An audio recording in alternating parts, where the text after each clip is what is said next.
প্রিয় দর্শক, স্বাগত জানাচ্ছি আগামীর বাংলাদেশ অনুষ্ঠানে। আশা করি আপনারা ভালো আছেন, সুস্থ আছেন। আজকে আমাদের সঙ্গে আলোচনায় রয়েছেন সিনিয়র সাংবাদিক এলাইন খান, রয়েছেন হাসনাইন খুরশেদ, ভারপ্রাপ্ত সম্পাদক নাগরিক প্রতিদিন। আপনাদের দুজনকেই স্বাগত জানাচ্ছি। এলাইন খান, মূলধারার মিডিয়া জানাচ্ছে যে বিএনপির ভাবনায় গণভোট নেই, সংসদ নির্বাচনই দলটির প্রধান এবং একমাত্র এজেন্ডা।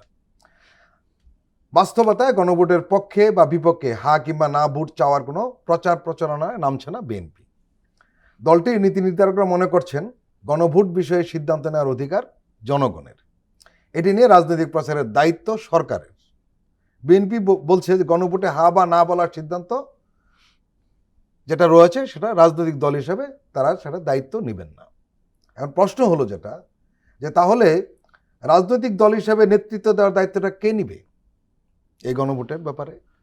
গণভোটের ব্যাপারে তো বিএনপি প্রথম দিকে যাই বলুক না কেন, পরে তো তারা গণভোটে তারা একমত পোষণ করছে। এবং সম্ভবত আমি যেটা মনে করি যে নির্বাচনের দিনে গণভোটের ব্যাপারটা বিএনপিরই বুঝি ছিল বেশি, আলাদা না করে দাবি ছিল তারা, সুতরাং সেটা হয়েছে। এখন এই দায়িত্বটা আসলে বিএনপি একারও না, সকল রাজনৈতিক দলের সমভাবে দায়িত্ব। একই সঙ্গে এই দায়িত্বটা সরকারেরও বটে, সরকারের বটে, কারণ অনেকগুলি বিষয় আছে, সংস্কারের বিষয়, যেগুলি সরকার সামনে এনেছে এবং রাজনৈতিক দলগুলো সমর্থন চেয়েছে এবং রাজনৈতিক দলগুলো সমর্থন দিয়েছে। যেহেতু স্টেট মেকানিজম বা মেশিনারি পুরোটাই হলো সরকারের হাতে রয়েছে, এবং যেটা আমরা বলে থাকি যে একই সঙ্গে একটা সুস্থ এবং সাবলীল, সুন্দর, নিরপেক্ষ নির্বাচন উপহার দিতে হলে রাজনৈতিক দলগুলি, নির্বাচন কমিশনের পাশাপাশি রাজনৈতিক দলগুলিরও একইভাবে তাদের দায়িত্ব রয়ে গেছে। সুতরাং গণভোটের ব্যাপারে ইলেকশন কমিশন, সরকার, রাজনৈতিক দলগুলি প্রত্যেকেরই দায়িত্ব রয়েছে। কেউ এই দায়িত্ব থেকে আমরা দেখছি শুধু না এনসিপি গণভোটের কথা বলছে খুব জোরালোভাবে, এরপরে জামাত বলছে, কিন্তু বিএনপি একেবারে স্টপ, এবং তারা বলেই দিয়েছে এটা সরকার দায়িত্ব, তারা এ ব্যাপারে কোনো দায়িত্ব নেবে না। বিএনপির পলিসিটা, আমি গণভোটের পক্ষের লোক যে, সুতরাং বিএনপি এই পলিসির ব্যাপারে জানি না বিএনপি কোন দৃষ্টিভঙ্গি থেকে, তবে একটা বিষয় আমি বুঝতে পেরেছি, সেটা হলো যে আগাগোড়ায় বিএনপির কাছে প্রধান বিষয়টা ছিল নির্বাচন। বিএনপি তো নির্বাচনেরই দল, কিন্তু গত 15-17 বছর বিএনপি নির্বাচন ঠিক ওইভাবে অনেকগুলো নির্বাচন তার বয়কট করেছে, আর যেসব নির্বাচন অংশ নিয়েছে সেগুলি তো নির্বাচন হয় নাই। সুতরাং তার প্রধান টার্গেট আগাগোড়াই ছিল নির্বাচন, এবং সে ব্যাপারে স্যার আমার মনে হয় যে একই জায়গায় আছে।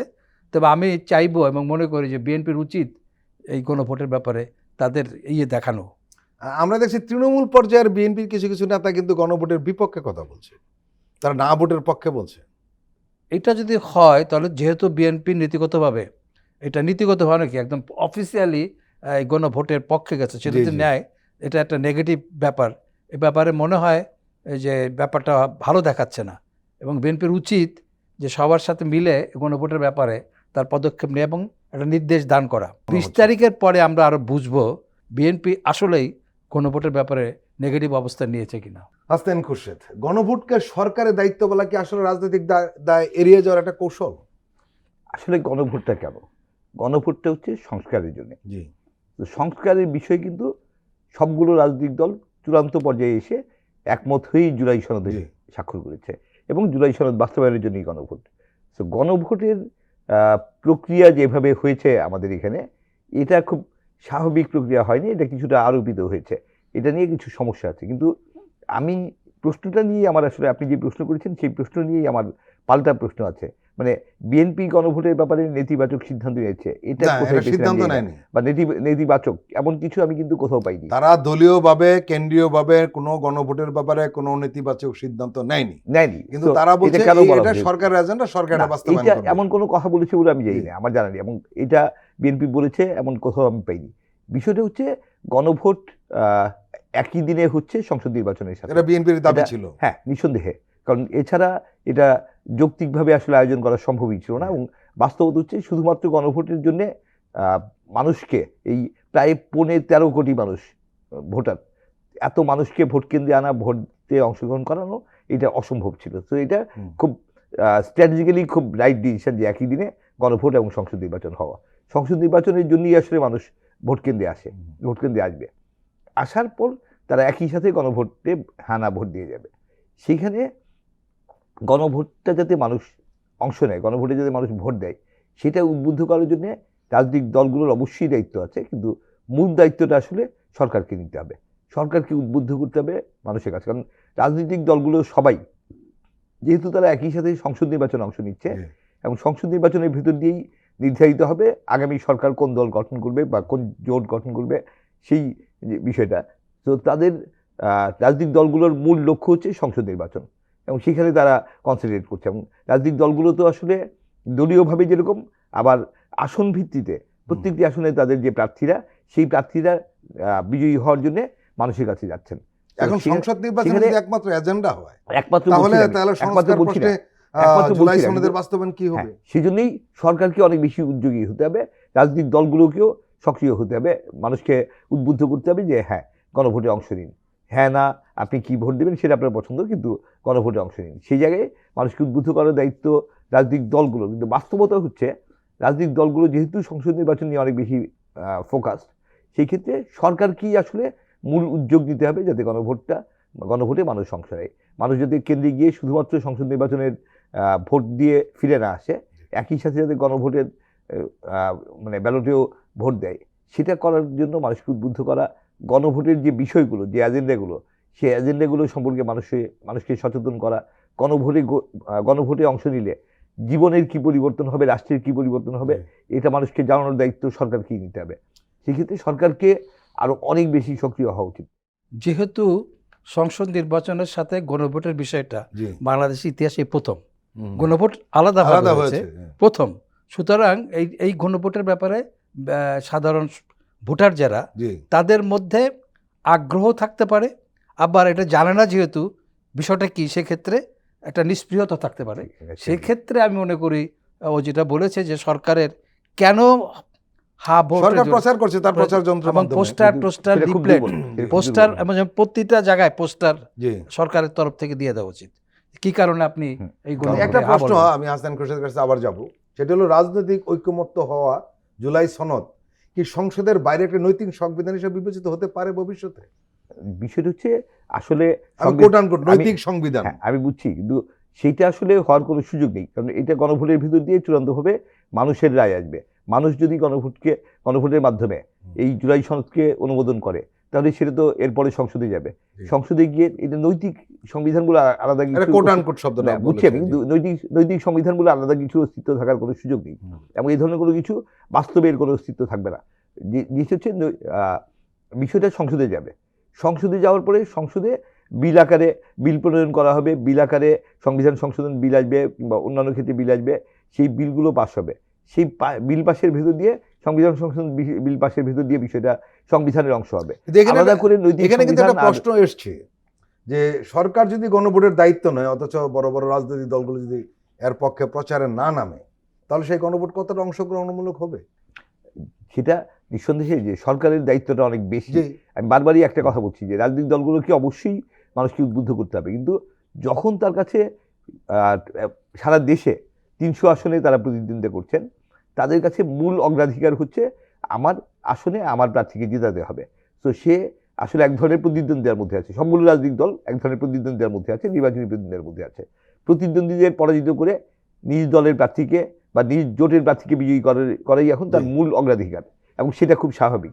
সেই সময়ে তার অগ্রাধিকার তালিকায় গণভোট পিছনে পড়ে থাকতে পারে, সেটাকে সামনে আনার দায়িত্বটা হচ্ছে সরকারের। এবং এই সরকার তো আসলে কোনো দলীয় সরকার না, এই সরকার যেহেতু নির্দলীয় একটি অন্তর্বর্তী সরকার, এবং এই সরকারই সংস্কারের উদ্যোগকে, জুলাই সনদকে এগিয়ে নেওয়ার ব্যাপারে এতদিন ধরে কাজ করেছে। সরকার এত টাকা খরচ করেছে, মানে বিভিন্ন উপলক্ষে, সরকার এই ক্ষেত্রে প্রচার কার্যক্রম পরিচালনা করতে বাধা কোথায়? এলাইনস খান, গণভোট যে নিয়ে আলোচনা আমরা করছি, আপনি নিশ্চয়ই জানেন এবং বিশ্বাসও করেন, আমি মনে করি, সেটি হলো যে 5ই আগস্ট কিন্তু একটা রেজিম চেঞ্জের কোনো ঘটনা নয়, এটা নতুন বিষয়, এবং এই কারণেই কিন্তু এই সংস্কার নিয়ে এত দীর্ঘ সময় ধরে আলোচনা হয়েছে, রাজনৈতিক দলগুলো বসেছে। এখন গণভোট না নির্বাচন, গণভোট না সংসদ নির্বাচন, এই দ্বন্দ্বে জনগণের আসল চাওয়া আবার হারিয়ে যাচ্ছে না তো?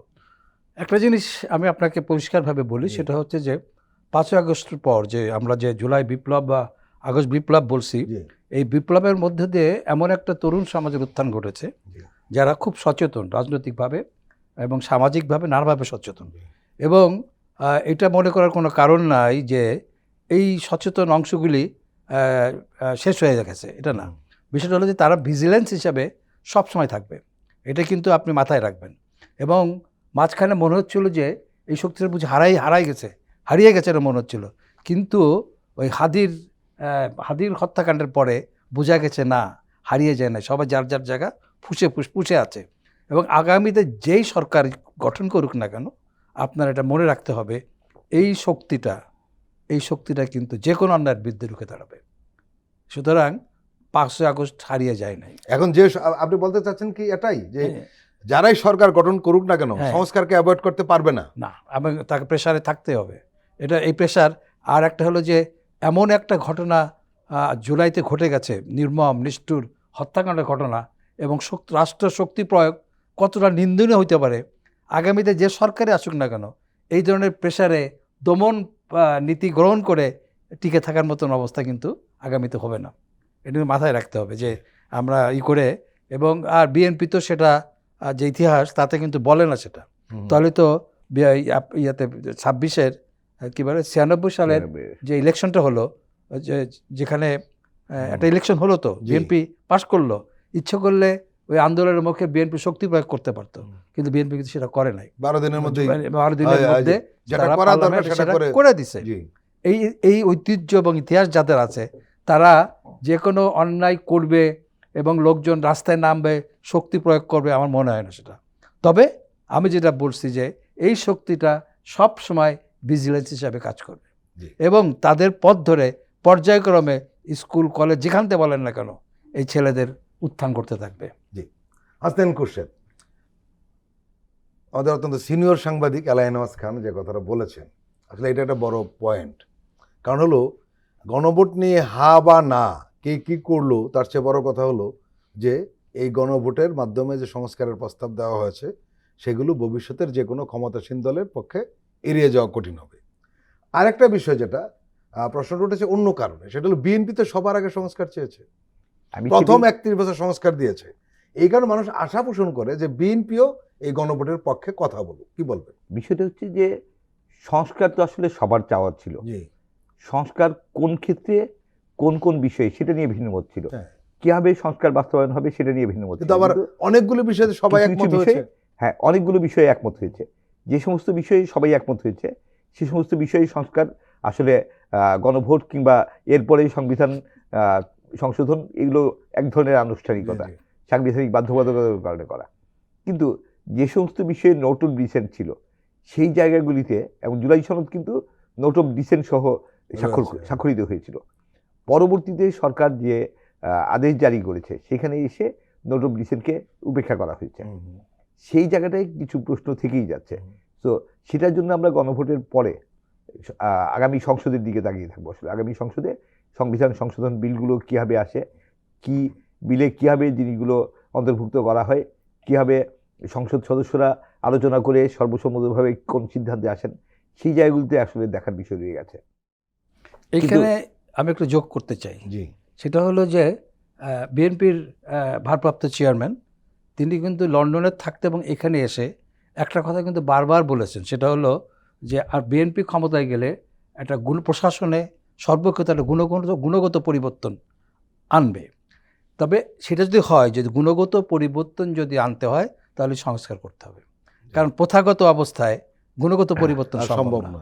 কায়েমি স্বার্থকে পরিপূর্ণভাবে রেখে গুণগত পরিবর্তন সম্ভব না।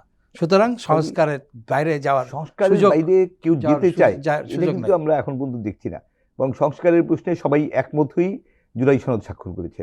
সংস্কার হবে না এটা কেন মনে হচ্ছে আপনার? আমি এই প্রশ্ন উত্থাপনকেই মানে অস্বাভাবিক মনে করি। কারণ অস্বাভাবিক মনে করার কোনো কারণ নেই, কারণ আপনাকে আমি বলি জিনিস হচ্ছে সংস্কারের ব্যাপারে কোনো ভিন্নমত নাই। বিষয়টা যেটা হলো, যেমন আমি উদ্ধৃতি দেই, সংস্কারের প্রশ্নে আমির খসরুকে প্রশ্ন করা হয়েছিল কিসের সংস্কার, কিসের কি, এখন ইলেকশন হবে 1 নাম্বার।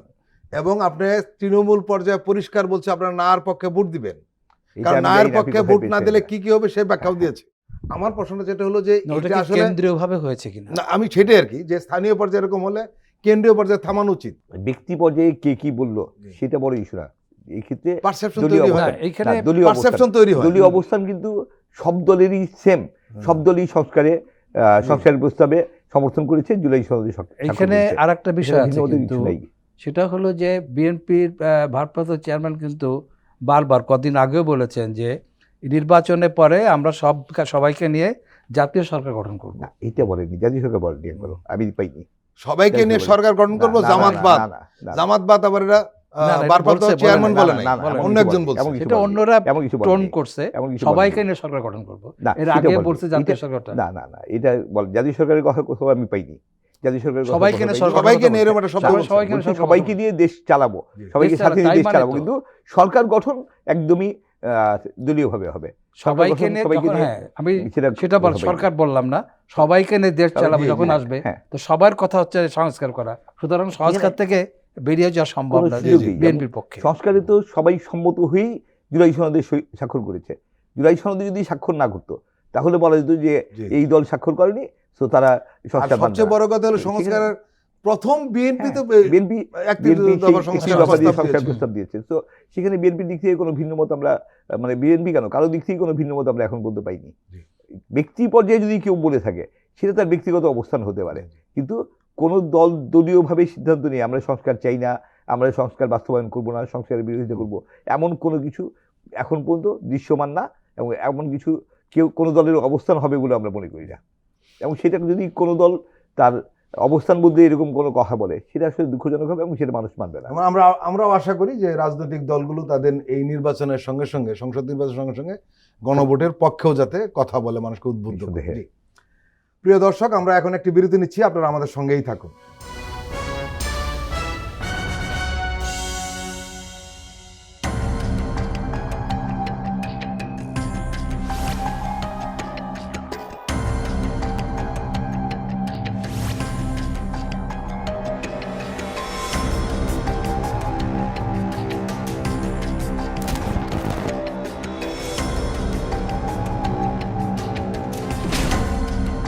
ফ্যাসিবাদের দিনলিপি, গবেষণা ও উপস্থাপনা সাইদ খান, প্রযোজনা আফরোজা সুলতানা ও মামুন মাহমুদ।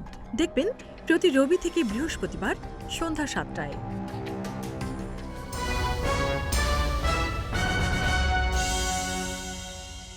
আবারও স্বাগত আগামীর বাংলাদেশ অনুষ্ঠানে। আজকে আমাদের সঙ্গে আলোচনায় রয়েছেন সিনিয়র সাংবাদিক এলাইনওয়াজ খান, রয়েছেন নাগরিক প্রতিদিনের ভারপ্রাপ্ত সম্পাদক হাসনাইন খুরশেদ। এলাইনওয়াজ খান, আইনি দুর্বলতায় ঋণ খেলাপিদের অনেকে নির্বাচনের অংশগ্রহণের সুযোগ পাচ্ছেন। সমস্যাটা হলো যে এই মনোনয়নপত্র যাচাই বাছাই নিয়ে এক ধরনের বিতর্ক তৈরি হচ্ছে, কিছুটা প্রশ্ন উঠেছে। এবং আমরা দেখেছি যে হয়তো এক জেলায় যে কারণ দেখে প্রার্থী বাতিল হয়েছে, সেই একই কারণ থাকা সত্ত্বেও অন্য জেলায় তার মনোনয়নপত্র বৈধ হয়েছে। যেমন এমপিএ ভুক্ত নিয়ে একটা ঝামেলা তৈরি হয়েছিল, গেল একটা। আরেকটা বিষয় হলো, দেখা যায় ঋণ খেলাপিতে কিছু লোক ঋণ খেলাপি ছিল, যে শর্তে তার আছে সে অবৈধ ঘোষিত হয়ে গেছে। আবার একই পয়েন্টে যে লোকটা রয়েছে সে বৈধ হয়ে গিয়েছে।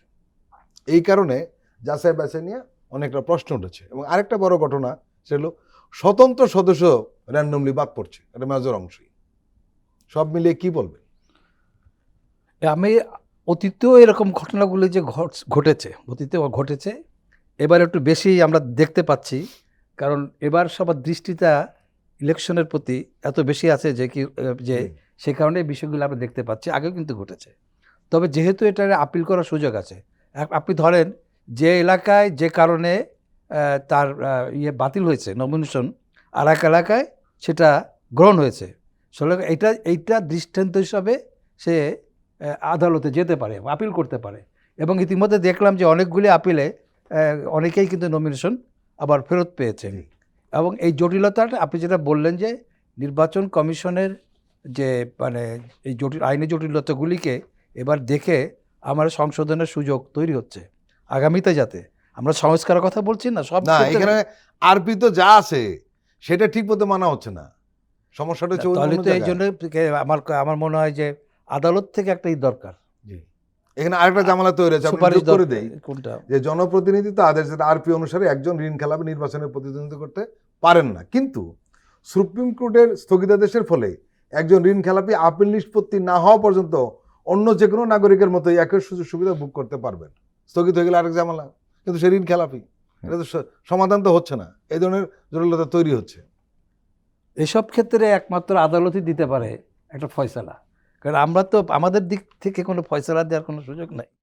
সমস্যাটা কোন জায়গায় আছে, এই সুযোগ সুবিধা সবাই পেত কোনো সমস্যা নেই, কেউ পাচ্ছে কেউ পাচ্ছে না, সেটা হতে পারে না, বরঞ্চ যদি একটা হয় ওই দৃষ্টান্তে বাকিগুলি হবে, রাইট। এবং এরকম একটা অবস্থান থাকতে হবে এবং সরকারকে এ ব্যাপারে দৃষ্টি দিতে হবে। এটা নির্বাচন কমিশনের দায়িত্ব। হ্যাঁ, দায়িত্ব, এবং সরকার বলতে হবে যে তুমি ইকুয়ালি বিহেভ করতে হবে। তো এক জায়গায় একজন পেয়ে গেল এক ঘটনায়, আর এক জায়গায় সেটা পেল না, এটা তো হবে না। জি। যে কোনো জায়গায় একই রকম হইতে হবে। এই ব্যাপারে বরঞ্চ ইলেকশন কমিশন দৃষ্টি আকর্ষণ করা যেতে পারে যে এটা হইতে পারে না, এবং এটার যেহেতু অ্যাপিলের সুযোগ আছে, আপিল করবে সবাই। এনসিপির এবং আপনি দেখেছেন বাংলাদেশে কিন্তু ইলেকশন হওয়ার 2 বছর পরে কিন্তু জিতছে। এরকম ঘটনা কিন্তু বাংলাদেশ নজিরবিহীন, যে ইলেকশন হয়ে গেছে 2-3 বছর পরে যে দেখা গেল তিনি ইলেকশন আবার রায় দেওয়ার পরেও কিন্তু সেই এমপি বহাল ছিল, এমপি চেঞ্জ হয় না, এইরকম এমন একটা নজিরও আছে। আইনি ব্যাপার কিন্তু আমাদের দেশে আছে। জি, জি। এবার এইসব জিনিসগুলি স্পষ্ট হচ্ছে, আমার মনে হয় এগুলি না, ভবিষ্যতে। এখানে প্রশ্নটা উঠেছে এলাইনস খান অন্য জায়গায়, আরপিতে যা আছে সেটা ফলো করছে না কেন?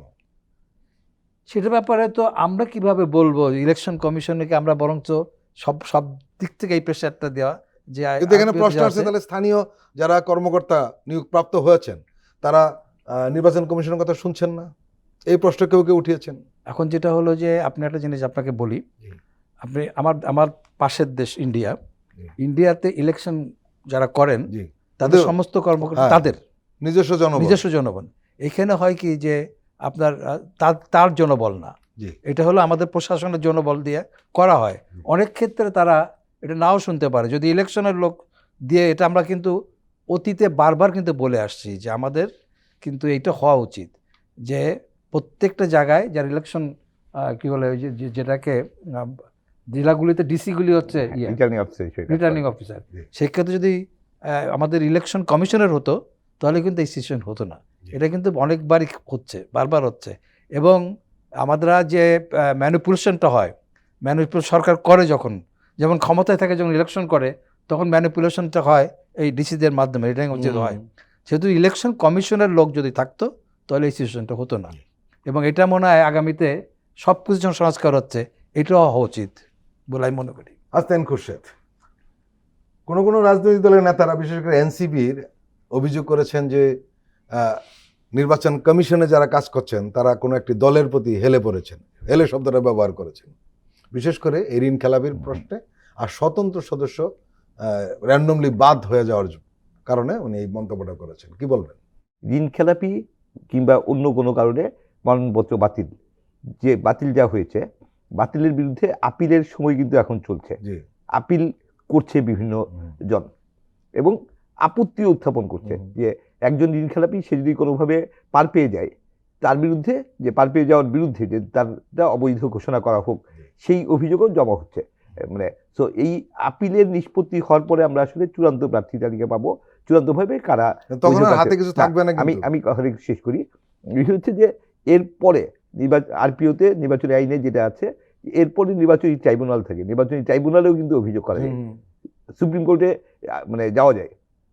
সো এই আইনগত সুযোগ অনেক রয়ে গেছে। ঋণ খেলাপিদের মধ্যে একটা প্রবণতা আমরা অতীতেও দেখেছি, এখনো দেখছি, যে তারা হাইকোর্টে রিট আবেদন করে স্থগিতাদেশ নিচ্ছে, স্থগিতাদেশ নেওয়ার পরে নির্বাচন করছে। যদি আদালত স্থগিত করেন, ন্যাচারালি তিনি নির্বাচনের প্রতিযোগিতা করতে। সঠিক বলেছেন, আমি কথাটা একটু শেষ করি যে হাইকোর্টে রিট আবেদন করে স্থগিতাদেশ নিয়ে নির্বাচনের প্রতিদ্বন্দ্বিতা করলো, কিন্তু এরপরে যেটা অতীতে আমরা দেখেছি যে সেই রিট আবেদনের নিষ্পত্তি হয়তো 4 বছর পরে হয়েছে, 4.5 বছর, ওই সময় পর্যন্ত সেই ঋণ খেলাপি মানে সংসদ সদস্য হিসেবে তার কার্যক্রম চালিয়ে গেছে, ইভেন পুরো মেয়াদ পার হয়ে গেছে, সেই আবেদনের আর নিষ্পত্তি হয়নি।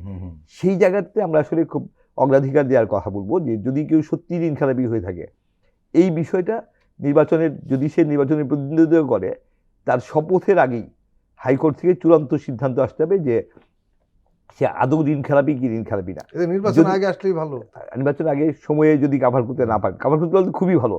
যদি সময়ে কাভার করতে না পারেন, যদি আরেকটু বেশি লাগে, অবশ্যই শপথের আগে আমরা চূড়ান্ত সিদ্ধান্ত জানতে চাইবো যে যদি ঋণ খেলাপি হয় কোনো প্রার্থী এবং নির্বাচনে বিজয়ীও হয়, তাহলেও তার শপথের আগেই সিদ্ধান্ত নিয়ে তাকে যাতে সংসদ সদস্য হিসেবে শপথ করানো না হয়, বরং তখন আসন শূন্য ঘোষণা করে ওই আসনে উপনির্বাচন করা ছাড়া বিকল্প থাকবে না, সেটাই হওয়া উচিত।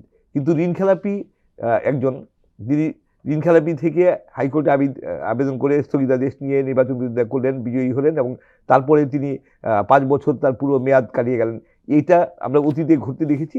এটার পুনরাবৃত্তি এবার আর হবে না, এটা আমরা আশা করি। সো আদালতে আপনি যেটা বলেছেন এই ধরনের ঘটনা কিন্তু ইতিমধ্যে বেশ কয়েকটা ঘটেছে।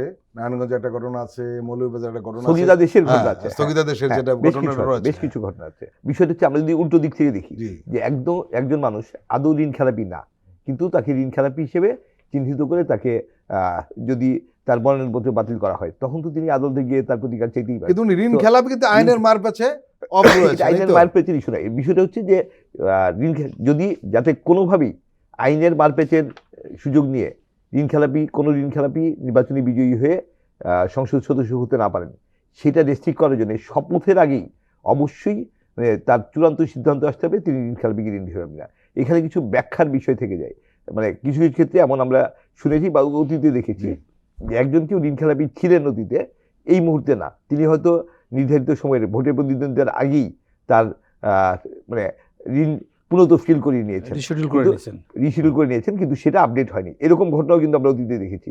তো বিষয়টা ন্যায় বিচার নিশ্চিত হোক এবং কোনো ঋণ খেলাপি যাতে কোনো আইনের ফাঁকফোকর দিয়ে সংসদ সদস্য হতে না পারে, সেই জন্য এইটা আমরা অবশ্যই চাই যে শপথের আগে অবশ্যই সিদ্ধান্ত নিতে হবে। আদালতে পেন্ডিং থাকলে সেই আদালত থেকে রায় আসতে হবে, চূড়ান্ত সিদ্ধান্ত আসতে হবে। এবং যদি কেউ সত্যি নির্বাচনে বিজয়ী হয়েও যদি হওয়ার পরেও যদি ঋণ খেলাপি হিসেবে প্রমাণিত হয়, তাহলে তার শপথ আটকে দেওয়া উচিত, তাকে শপথ দেওয়া উচিত না। এলাইনস খান, হলফনামায় যে সম্পত্তির বিবরণ দেওয়া হচ্ছে সেটা নিয়ে অনেক প্রশ্ন উঠেছে। দেখা গেল যে 3 কোটি টাকার গাড়ি চালান, হ্যাঁ, কিন্তু তার মাসিক আয় হলো 50,000 টাকা, এরকম ঘটনা রয়েছে। দেখা গেল যে ব্যাংকে আছে 1,000 টাকা, স্ত্রীর অলংকার রয়েছে বা স্বর্ণ রয়েছে শতাধিক ভরি। এবং আরেকটা মজার ঘটনা যেটা, সেটা হলো যে এমনও হয়েছে যে উনি যে মাসিক আয় দেখান, উনি যে বাসায় ভাড়া থাকেন সেটাও তার চেয়ে বেশি। এবং কেউ কেউ দেখিয়েছেন যে মানে একেবারে হতদরিদ্র, কিচ্ছু নাই, কিন্তু দেখা গেলো তার ওয়াইফ হেভি ধনী, ওনার কোনো কিছু নাই। এইগুলি কিরকম দাঁড়ালো? এটা সবাই এটা তো বুঝে, আসলে এটা সব সময় ছিল, নতুন না। এবং মন্ত্রীরা এর মানে যখন- সবসময় থাকবে না না, আমি সেটা বলছি জি, না জি। তো। এটা নতুন কোনো ঘটনা না। হ্যাঁ, একটা পরিপূর্ণভাবে দুর্নীতিগ্রস্ত একটা সমাজ। হ্যাঁ। এই সমাজে এগুলি অতীতে এমন দেখা গেছে যে মন্ত্রী সাহেবরা যে দিয়েছেন, যে স্টেটমেন্ট দিয়েছে, জি। পরে দেখা গেলো তার থেকে অনেক বেশি। এবং তারও আগে জানি আমাদের দেশে বড় বড় আমলারা বাড়িঘর করতো, অনেক কিছু করতো, দেখা গেলো পরে বলতো যে শ্বশুর বাড়ি থেকে পেয়েছে। এইসব ঘটনা আছে। কিন্তু রাষ্ট্র যখন দুর্নীতি মুক্ত করতে হলে যেটা দরকার আর কি, সেটা হলো এমন একটা সরকার যে দুর্নীতিকে, যেটা আমরা বলে জিরো টলারেন্স, এরকম জায়গায় যেতে হবে। সেটা না করে কিন্তু আপনি এইগুলিকে কখনো করতে, এখন যারা মিথ্যা স্টেটমেন্ট দিয়েছে যে দেখা গেল যে হতদরিদ্র হিসাবে নিজেকে উপস্থাপন করছে, কিন্তু তাদের জীবনযাপনের স্টাইল ধনী লোকদের মতো, এটা তো দৃশ্যমান। হ্যাঁ, দৃশ্যমান। এসব ব্যাপারে তো দুর্নীতি দমন কমিশন যেটা আছে, তাদেরকে স্বাধীন করতে হবে, একদম পরিপূর্ণ স্বাধীন। যেমন ইদানিংকালে কিন্তু আপনি দেখবেন যে অবসর নিয়ে ফেলেছেন জি। 10 বছর আগে, কিন্তু তারও কিন্তু দুর্নীতি দমন ঠিকই ধরে তাকে শাস্তি দিচ্ছে। তো যেহেতু অনেক সময় হয় কি, পলিটিশিয়ানরা সবসময় মনে করে যে আইনের ঊর্ধ্বে থাকতে চেষ্টা করে আর কি, কিন্তু যতক্ষণ পর্যন্ত এই রাজনীতিবিদরা এই আইনের আওতার মধ্যে খুব ভালোভাবে আসা শুরু করবে, তখন দেখবেন যে অনেকটাই হয়েছে। কিন্তু কোথায় যেন আমাদের সমাজে দুর্নীতির সাথে একটা কম্প্রোমাইজের ব্যাপার আছে। যেমন বেছে একটা বিভাগের প্রধানকে একটা দুর্নীতিগ্রস্ত লোককে করা হয়, কারণ এই লোকটা থাকলে অনেকগুলি তদবির করা যাবে, মানে অন্যায় তদবির করা যাবে। এটা হলো একদম নীতিগতভাবে এটা করা হয়। কিন্তু একটা সৎ লোককে কিন্তু কখনো বসানো হবে না, কারণ তাকে দিয়ে অনেক কাজ করানো যাবে না, মন্ত্রীর এটা কথাও আমাদের সে শুনবে না। বৈশিষ্ট্য হয়ে গিয়েছে। তারপরে আরেকটা জিনিস আছে যে দুর্নীতিগ্রস্ত সমাজের মধ্য দিয়েও এক ধরনের পুঁজির বিকাশ ঘটে, অনেক জায়গায় এটা ঘটেছে। কিন্তু আমাদের দুর্ভাগ্যজনক যে দুর্নীতি থেকে উপার্জিত সম্পদ অন্যায়ভাবে উপার্জিত সত্ত্বেও সব বিদেশে ফ্লাই করে, পাচার হয়। যেমন ধরেন ইন্দোনেশিয়াতে ৭৪ সময়ে মানে এতটা দুর্নীতি হয়েছে কল্পনা করা যায় না, দুর্নীতিগ্রস্ত, তার মাধ্যমে কিন্তু এক ধরনের পুঁজির বিকাশ ঘটেছে। তারা এটা ইন্দোনেশিয়াতে সেটা বিনিয়োগ হয়েছে। কিন্তু পৃথিবীতে এমন কোনো দেশ নাই যেখানে মিনিমাম 10% ব্ল্যাক মানি নাই, কিন্তু ওইগুলি ম্যানেজ হয়। কিন্তু বাংলাদেশের জন্য খুব দুর্ভাগ্য, আমাদের মতো আরও অনেক দেশ আছে যেখান থেকে রাজনীতিবিদরা কিংবা যারা মানে সরকার চালান তারা এই দুর্নীতি করে টাকা উপার্জন করে, যেমন বাংলাদেশে বাইরে পাচার করে। যেমন বাংলাদেশে গত 15 বছরে বলা হচ্ছে যে 28 লক্ষ কোটি টাকা পাচার করা হয়েছে। এই দেশের কিছু থাকে আর এত টাকা পাচার করার পরে? কিন্তু এই যে লন্ডারিং, মানি লন্ডারিং, এটা কিন্তু আমরা মানে বড় বড় লোকেরা করছে, ছোট ছোট যারা তারাও করছে। বিদেশের ছেলেমেয়েরা লেখাপড়া করাচ্ছে এবং বাড়িঘর কিনছে। লেখাপড়া করানো অনেকে আছে মধ্যবিত্ত, খুব কষ্ট করে লেখাপড়া শেখাচ্ছে, সেটা খুব টাফ। হ্যাঁ, কিন্তু কঠিন।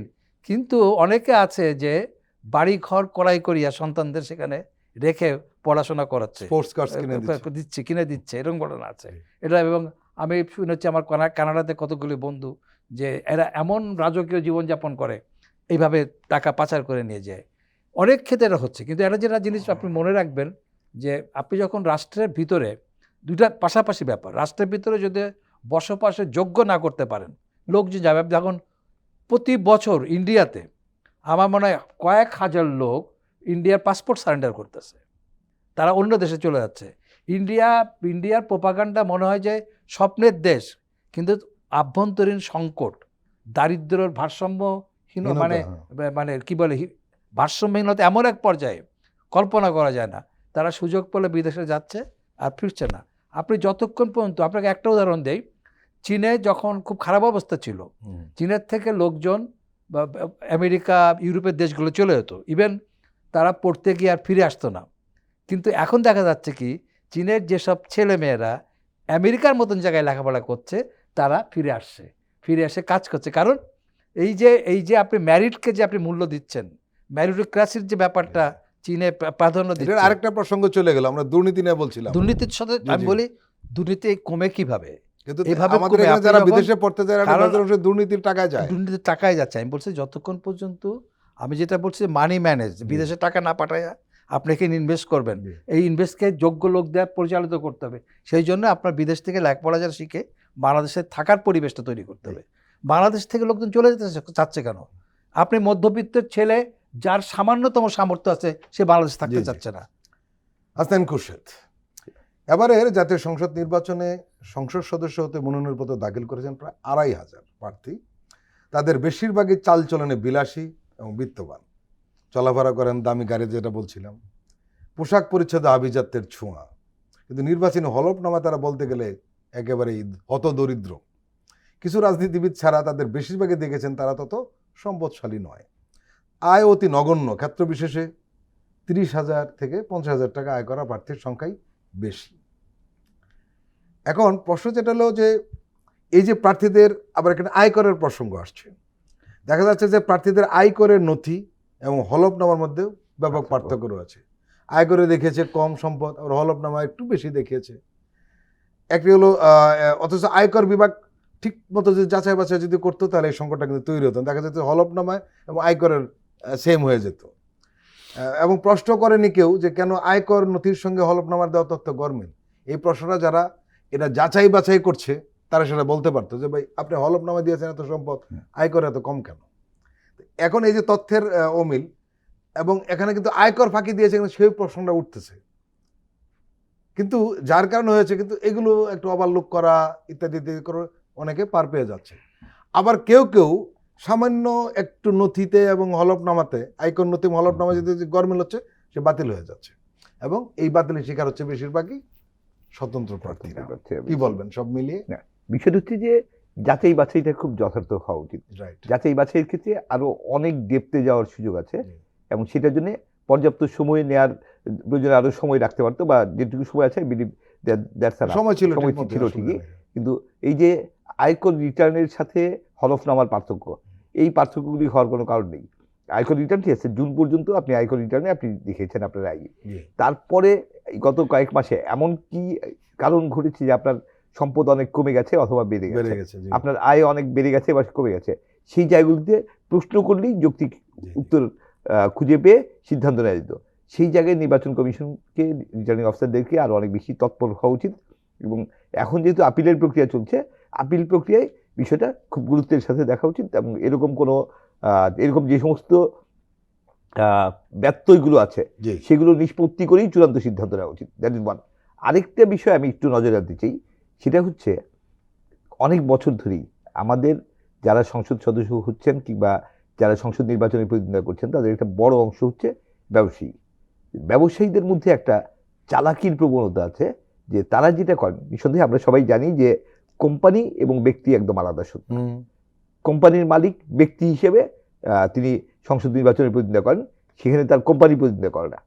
তিনি যেটা করছেন যে তার আয়, মানে তিনি পুরো আয়টাই কোম্পানির আয় দেখাচ্ছেন, কোম্পানির সম্পদ দেখাচ্ছেন, তার নিজের সম্পদ দেখাচ্ছেন খুব কম। কিন্তু আলটিমেটলি কোম্পানির ওনার হিসেবে তিনি সেই সম্পদের সুবিধা পান, যে তার যে উনি মালিক। হ্যাঁ, উনি মালিক, কিন্তু তার ব্যক্তিগত আয়টাকে তিনি কোম্পানির আয়ের মধ্যে দেখান, এবং কোম্পানির আয় হিসেবে কোম্পানি বড় হয় দিন দিন, এবং কোম্পানিতে পুনঃবিনিয়োগ করে সেই আয়টা কোম্পানিতে বিনিয়োগ হচ্ছে, সেটা কোম্পানির সম্পদ হচ্ছে, ব্যক্তির সম্পদ হচ্ছে না। কিন্তু মানে যেমন আমি এটা অনেক দেখেছি যে বিশাল বাড়ি নিয়ে থাকেন, বাড়িটা কোম্পানি তাকে, মানে কোম্পানির বসবাসের জন্য দিয়েছে। কোম্পানির চেয়ারম্যান হিসেবে তাকে বসবাসের জন্য দিয়েছে, সেই বাড়ির মালিক তিনি না, বাড়ির মালিক হচ্ছে কোম্পানি। কিংবা অনেক দামি গাড়ি, 3 কোটি 5 কোটি 10 কোটি টাকার গাড়ি, সেই গাড়িটা কোম্পানি তাকে ব্যবহারের জন্য দিয়েছে, চেয়ারম্যান হিসেবে বা ভাইস চেয়ারম্যান হিসেবে বা ডিরেক্টর হিসেবে। তো সেটা তিনি ব্যবহার করছেন, কিন্তু সেই গাড়ির তিনি মালিক না, মালিক হচ্ছে কোম্পানি। তো অনেক সম্পদ, অনেক টাকা, মজার ব্যাপার হলো কোম্পানিটার মালিক উনি নিজেই। কোম্পানির মালিক উনি নিজে, কিন্তু জি। বা কোম্পানির বেশিরভাগ জি। শেয়ারের মালিক উনি, কিন্তু আলটিমেটলি সম্পদটা। তো আইনগতভাবে ওই জায়গাটা একটা পার্থক্য আছে, যে কোম্পানির জি। কোম্পানি একদম স্বতন্ত্র সত্তা, জি। আর ব্যক্তি একদম আলাদা সত্তা। হাসান খুরশেদ, তো আপনি সম্পদটা একটা কথা ব্যক্তির নামে না জি, জি। রাখাতে, এইটার সুবিধা নিয়ে, এই ফাঁক ফোকরটার সুবিধা নিয়ে অনেক ব্যবসায়ীরাই তাদের নিজের পার পেয়ে সম্পদ যান। কমিয়ে দেখছেন। জি। হাসান খুরশেদ, আপনি বলছিলেন যে ব্যবসায়ীরা রাজনীতিবিদ, এবার একটা পজিটিভ দিক রয়েছে, যে অনেক রাজনীতিবিদ এবার নির্বাচন করছেন, ব্যবসায়ীর সংখ্যা ওরকম নয়, এটা একটা পজিটিভ না। দিক। আরেকটা পজিটিভ দিক, যেটা আমরা এত নেতিবাচক আলোচনা করলাম, অতীতে তো এই আলোচনার সুযোগই ছিল না। আজকে কার সম্পদ কত, কে আয়কর ফাঁকি দিচ্ছে, কে ঋণ খেলাপি কি না, এই বিতর্কগুলো মূলধারার মিডিয়াতে আসছে, আমরা টক শোতে আলোচনা করছি, এটাও কিন্তু একটা পজিটিভ দিক। কি বলবেন? নিঃসন্দেহে যে কথা বলার স্বাধীনতা, জি। যেটা মাঝে 17 বছর টোটালি ছিল না, ছিনিয়ে নেওয়া হয়েছিল, সেই কথা বলার স্বাধীনতা আজকে অনেক বেশি। আমরা যেটা চাই সবচেয়ে বেশি, যে সামনে নির্বাচনের পরেও যাতে এটা অব্যাহত থাকে, Right. এবং কোনোভাবেই কথা বলার কারণে কারো বিরুদ্ধে তথ্য অধিকার আইন, যে কোনো আইনেই হোক, মানে সাইবার সিকিউরিটি অ্যাক্ট বা জি, জি। মানে অন্য যে কোনো অ্যাক্টে, যাতে কোনোভাবেই কথা বলার কারণে কাউকে হয়রানি করা না হয়, কথা বলার কারণে কাউকে যদি জেলে নিয়ে যাওয়া না হয়, কাউকে মামলাবাজির শিকার হতে না হয়, সেই জায়গাগুলো নিশ্চিত করা। এবং আমরা এর ব্যত্যয় দেখছি, কথা বলতে গিয়ে মানে নিঃসন্দেহে কথা বলার ক্ষেত্রে দায়িত্বশীলতার বিষয় আছে। এখানে দুটো বিষয়, কথা বলার ব্যাপারে দুটো বিষয় খেয়াল রাখা দরকার। আমার কথাটা দেশ বিরোধীর বিপক্ষে যায় কিনা আর ফ্যাসিস্টের পক্ষে যায় কিনা, সেটাই, সেটা এইটুকু তো অন্তত নিজেই অবশ্যই নিজেই দায়িত্বশীলতা পরিচয় দিতে হবে। দায়িত্বশীলতার প্রশ্ন। কিন্তু কোনোভাবেই কথা বলার স্বাধীনতা যাতে খর্ব না জি। হয়, বিশেষ করে নির্বাচনের পরে, জি। এটা আমরা খুব বেশি মাত্রায় চাইবো। পরবর্তী সরকারের কাছে, রাজনৈতিক সরকারের কাছে আমাদের এই বাক স্বাধীনতার অধিকার, ব্যক্তি স্বাধীনতার অধিকার, সেই জায়গাটা আমরা নিশ্চিত দেখতে চাইবো। এলাইন আসকার, একটু আলাদা করে আপনাকে জানতে চাইবো, সেটা হলো আপনারা দীর্ঘদিন ধরে নানান ধরনের নির্বাচন দেখেছেন, ভালো নির্বাচন, খারাপ নির্বাচন, নিজেও একজন রিপোর্টার হিসেবে কভার করেছেন। যেটা হাসান খুরশেদ বলছিলেন, যে আসলে আমরা দেখলাম যে 60% ব্যবসায়ী হলো এমপি, 70% ব্যবসায়ী এমপি, এরকম একটা প্রবণতা তৈরি হয়েছিল। এবার একটু নতুন চেহারা দেখছি, এমপি প্রার্থীদের মধ্যে প্রায় মেজরিটি আসলে কোনো না কোনো রাজনৈতিক দলের নেতা, ব্যবসায়ীও না, মূলত ব্যবসার, সেটার সংখ্যা খুব কম, একেবারেই কম। এই যে একটা নীতিগত পরিবর্তন বা চলে আসলো, একটা বড় ধরনের পরিবর্তন চলে আসলো বাংলাদেশে, কি বলবেন? এটাও মনে করতে পারেন যে এই যে 17 বছরের ফ্যাসিবাদী শাসনের জি ফলশ্রুতি কী কারণে, সেটা হলো যে এই সময়ের মধ্যে অধিকাংশ ব্যবসায়ী এই সরকারের সাথে ওতপ্রোতভাবে জড়িত ছিল হ্যাঁ। এবং অলিগার হিসাবে চিহ্নিত তারা। অলিগার্স হিসাবে চিহ্নিত। এবার সুতরাং এই লোকগুলি নানাভাবে কিন্তু এখন আড়ালে আছে। অন্যান্য সময় এরাই সামনে লাফিয়ে পড়তো ইলেকশন অন্য কিছুর জন্য, এটা একটা প্রধান কারণ হয়ে গেছে। জি। তারা কিন্তু অনেকে দেশেই নাই, বহু ব্যবসায়ী আছে অনেকভাবে তারা বহু নাই। ব্যবসায়ী যারা এমপি ছিলেন, MP কথিত ছিলেন, এমপি, তারা তারা কিন্তু দেশে নাই। না, সুতরাং রাইট। এইসব কারণে স্বাভাবিকভাবে আমি ওদেরকে দেখছি না, দেখছি রাজনীতিবিদদের। এটা একটা কারণ কিন্তু ঘটছে। এবং এটা কিন্তু পলিটিক্যাল পার্টিগুলি কিন্তু আগে কিন্তু এটা ছিল না। জি পলিটিক্যাল পার্টি মানে ব্যবসায়ীরা পলিটিক্যাল পার্টি টাকা দিত ইলেকশনের সময়, নিজেরা আসতো না। তো এক সময় এসে মনে হলো তাদের যে টাকা যখন আমরা দেই তাহলে আমরা কেন এমপি হব না, রাইট। হ্যাঁ আমরা এমপি হই। রাজনীতিবিদরা তাদের সুবিধার জন্য দেখা গেল যে অনেক দিন ধরে ঘটে আসছে যে একটা বড় পার্টি যখন 300টা আসনের মধ্যে দেখা গেলো 20টা আসনের মধ্যে বেচা কেনার একটা একটা থাকে, এটা কিন্তু ওই ফান্ড রেজিংয়ের জন্য একটা ব্যাপার থাকে আর কি। এটা করতে করতে আসলে ব্যবসায়ীরা প্রাধান্য না, লাভ পরে করে। দেখা গেল যে 80% ব্যবসায়ী হয়ে না গেল। না এরকম এটা একটা ব্যাপার ঘটে গেছে। জি। কিন্তু এইবার যেহেতু এরা এত বেশি এইসব ব্যবসায়ীরা গত শাসনের সাথে সম্পৃক্ত ছিল, এখন তারা অনেকেই নাই, যে জি। কারণে আপনি দেখতে পাচ্ছেন যে রাজনীতিবিদদের জি এখন একটা গুণগত পরিবর্তন দেখতে পাচ্ছেন। আমি হ্যালো। এখানে একটু যোগ জি, করছি, জি। রাজনীতি তো বাংলাদেশে কোনো পেশা না। না। বাংলাদেশে রাজনীতি করে তো কেউ কিছু আয় করে না। তো রাজনীতিবিদদের পেশা কারো ব্যবসা, কারো ইয়ে, সেই জায়গাটায় আসলে রাজনীতিবিদদের আয়ের উৎসটা কি সেটা খুব স্পষ্ট হওয়া উচিত এবং মানুষের সামনে দৃশ্যমান হওয়া উচিত। That is one. এই প্রশ্ন উঠালে তো খুব বিপদ অনেক রাজনীতিবিদদের জন্য। আলটিমেটলি সেই জায়গাটায় আসতে হবে, কিন্তু জবাবদিহিতার জায়গায় আসতে হবে, Right. স্বচ্ছতার জায়গায় আসতে হবে, এবং এটা অনিবার্য, এটা ভবিষ্যতেও হতে হবে। আরেকটা বিষয় যেটা আমি আসছি সেটা হচ্ছে আমরা এবার এটাও দেখছি যে 25, 26, 30 বছর বয়সী ছেলে যারা তরুণদের একটা বড় হ্যাঁ, গ্রুপ আছে। তরুণদের একটা বড় গ্রুপ নির্বাচনে এসছে এবং সেটা খুব আশা জাগাচ্ছে। এবং এটা শুধু কিন্তু এনসিপি কিন্তু- নয়, না, বিএনপি তো অনেক তরুণ, হ্যাঁ, জামাতের অনেক তরুণ কিন্তু- প্রার্থী হয়েছে, হ্যাঁ, অন্যান্য কিন্তু দলের সবাই কিন্তু তরুণ। আমি একই সাথে এই প্রসঙ্গটা আনতে যাচ্ছিলেই যে 25-30 বছরের ছেলে যার এখন পর্যন্ত আসলে দৃশ্যমান তেমন কোনো প্রতিষ্ঠিত ব্যবসা নেই, নেই কোনো সেই ধরনের কোনো চাকরি নেই। মানে আমি কনসালটেন্সি করি, আমি পরামর্শদাতা, আমি পরামর্শ মুক্তমুখ করে এই ধরনের বিভিন্ন জিনিস দেখানো হচ্ছে এবং তার সম্পদ দেখানো হচ্ছে 25 লাখ, 30 লাখ, 50 লাখ, 90 লাখ, যেটা মানে 25, 26, 30 বছরের একটা ছেলের 90 লাখ টাকা, 80 লাখ টাকা তার সম্পদ গড়ে ওঠা, বা তার বছরে 20 লাখ টাকা তার আয়, এটা খুব অস্বাভাবিক। এখানে কিন্তু আরেকটা নতুন এখানে ট্রেন্ড চালু হয়েছে, এটা যেমন আরেকটা- নেগেটিভ দিক। আরেকটা উদ্বেগের বিষয়, কিন্তু এই না বিষয়টা না, এখানে নজরে আরেকটা রাখা উচিত। আরেকটা পজিটিভ দিক রয়েছে, সেটা হলো ফান্ড রাইজিং এর একটা ব্যাপার আসছে, হ্যাঁ, নতুন করে সেটা- চালু হচ্ছে। সেটা আলাদা ইস্যু, সেটা আলাদা ইস্যু। কিন্তু যেই মানে খুব কম বয়সী তরুণ, তার মানে 90 লাখ টাকা, 80 লাখ টাকা তার সম্পদ, তার আয় মাসে বছরে 18-20 লাখ টাকা। আপনি তরুণদের ব্যাপারে প্রশ্ন করলেন, আমরা অনেক রাজনীতিবিদ জানি কোটি কোটি টাকা আমি মালিক, আগেই তার কোনো আমি- ইনকাম নেই। আমি আগেই সেই প্রশ্নটা করেছি, কিন্তু জি, জি। যে দুটোই আসা উচিত। হ্যাঁ, আমি সেটা প্রথমে এসেছি যে রাজনীতি যেহেতু বাংলাদেশে কোনো আয়ের উৎস না, যে প্রতিষ্ঠিত রাজনীতিবিদ যারা, তাদের সম্পদ এবং আয়ের স্বচ্ছতা অবশ্যই নিশ্চিত করতে হবে। এবং যারা তরুণদের, তাদেরকে আমরা স্বচ্ছতা চাই, তরুণদের মধ্যেও আমরা স্বচ্ছতা আরো বেশি চাই। আরো বেশি চাই, কারণ তারা ভবিষ্যৎ প্রজন্ম, Right. তারা ভবিষ্যতে যাতে তারা একই পথে না হাঁটে, যে অন্যায় পথে যাতে জি, না হাঁটে, জি। সেটার জন্য আমরা খুব স্বচ্ছতা দেখতে চাই। হাসনাইন খুরশেদ এবং আলাইন নওয়াজ খান, আপনারা দুজনেই আমাদের দীর্ঘ সময় দিলেন, আপনাদেরকে আন্তরিক ধন্যবাদ। প্রিয় দর্শক, আজকের অনুষ্ঠান আমরা এখানে শেষ করছি। আপনারা ভালো থাকবেন, সুস্থ থাকবেন। আল্লাহ হাফেজ।